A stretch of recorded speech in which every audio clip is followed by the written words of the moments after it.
आखिर बजरंगबली श्री हनुमान जी को हराने वाला योद्धा कौन था? किसमें इतनी शक्ति थी जिसने हनुमान जी को युद्ध में हरा दिया था? जानने के लिए वीडियो को अंत तक जरूर देखिए। आज जो वृतांत मैं आपको बताने जा रहा हूँ, यह वृतांत है मच्छिंद्रनाथ और महाबली हनुमान जी के युद्ध के बारे में। दोस्तों, मच्छिंद्रनाथ नवनाथ संप्रदाय में से एक नाथ थे जिन्हें भगवान नारायण का अवतार भी माना जाता है। दोस्तों, एक बार मच्छिंद्रनाथ जी रामेश्वरम आते हैं। वहाँ श्री राम जी की सेतु को देखकर प्रसन्न हो जाते हैं और श्री राम जी की भक्ति में लीन होकर समुद्र में स्नान करने लगते हैं। वहाँ पर हनुमान जी, जो कि एक बूढ़े बानर के रूप में बैठे हुए रहते हैं, उनकी नजर मच्छिंद्रनाथ जी पर पड़ती है। हनुमान जी जानते थे कि मच्छिंद्रनाथ एक सिद्ध योगी है, फिर भी हनुमान जी उनकी शक्ति का परीक्षा लेना चाहते थे। फिर हनुमान जी अपनी लीला आरंभ करते हैं और अचानक जोरदार बारिश शुरू हो जाती है। यह देखकर बानर रूपी हनुमान जी बारिश से बचने के लिए एक पर्वत पर प्रहार करने लगते हैं और वहां पर गुफा बनाने का प्रयास करते हैं। यह सब पास में खड़े मच्छिंद्रनाथ जी देखते हैं और उस बानर को कहते हैं कि हे बानर, तुम मूर्खपना क्यों कर रहे हो? जब प्यास लगती है तब कुआं नहीं बनाया जाता।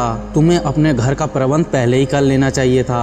यह सब सुनकर हनुमान जी मच्छिंद्रनाथ जी से पूछते हैं कि आप कौन हो? इस पर मच्छिंद्रनाथ जी कहते हैं कि मैं एक सिद्ध योगी हूँ और मुझे मंत्र शक्ति प्राप्त है। यह सुनकर बानर रूपी हनुमान जी सोचते हैं कि मच्छिंद्रनाथ जी की शक्ति की परीक्षा लेने का यही एक समय है और वह मच्छिंद्रनाथ जी से जानबूझकर कहते हैं कि भगवान हनुमान जी से श्रेष्ठ और बलवान योद्धा इस पूरे संसार में कोई भी नहीं है। और कुछ समय हनुमान जी की सेवा करने के पश्चात उन्होंने प्रसन्न होकर उनकी शक्ति का 1% हिस्सा मुझे भी दिया है। अगर आप में इतनी ही शक्ति है और अगर आप एक सिद्ध योगी हो तो मुझे युद्ध में हरा कर दिखाओ, नहीं तो अपने आप को सिद्ध योगी कहना छोड़ दो।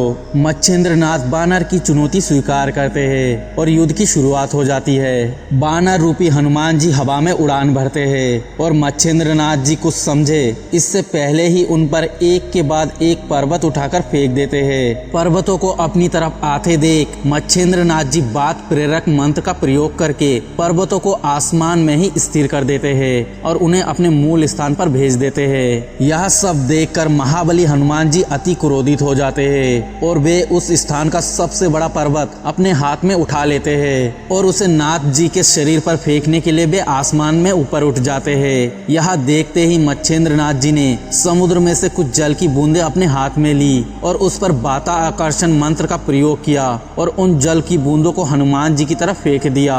बूंदों का स्पर्श होते ही हनुमान जी आसमान में ही स्थिर हो गए और उनका शरीर हलचल करने में असमर्थ हो गया। मंत्र के कारण कुछ समय के लिए हनुमान जी की सारी शक्तियां क्षीण हो गई, जिसकी वजह से उनसे पर्वत का भार भी उठाया नहीं जा रहा था और उन्हें अत्यधिक कष्ट होने लगा। यह सब देखकर मारुति जी के पिता वायुदेव जी डर गए और प्रकट होकर मच्छिंद्रनाथ जी से हनुमान जी को क्षमा करने के लिए प्रार्थना करने लगे। वायुदेव के प्रार्थना करने पर मच्छिंद्रनाथ जी ने हनुमान जी को मुक्त कर दिया। तभी हनुमान जी अपने मूल स्वरूप में आ गए और उन्होंने मच्छिंद्रनाथ जी से कहा, हे मच्छिंद्रनाथ, आप स्वयं भगवान नारायण के अवतार है। यहाँ मैं जानता था, फिर भी आपकी शक्ति की परीक्षा लेने की चेष्टा कर बैठा। कृपया आप मुझे क्षमा कर दीजिए। यह बात सुनकर मच्छिंद्रनाथ जी ने हनुमान जी को क्षमा कर दिया। दोस्तों, असल में यह सब महाबली हनुमान जी की ही लीला थी। अगर आपको यह वीडियो अच्छा लगा तो लाइक करें, कमेंट करें, शेयर करें और चैनल को सब्सक्राइब करना ना भूले। मिलते हैं अगले नए वीडियो में, तब तक के लिए जय बजरंगबली।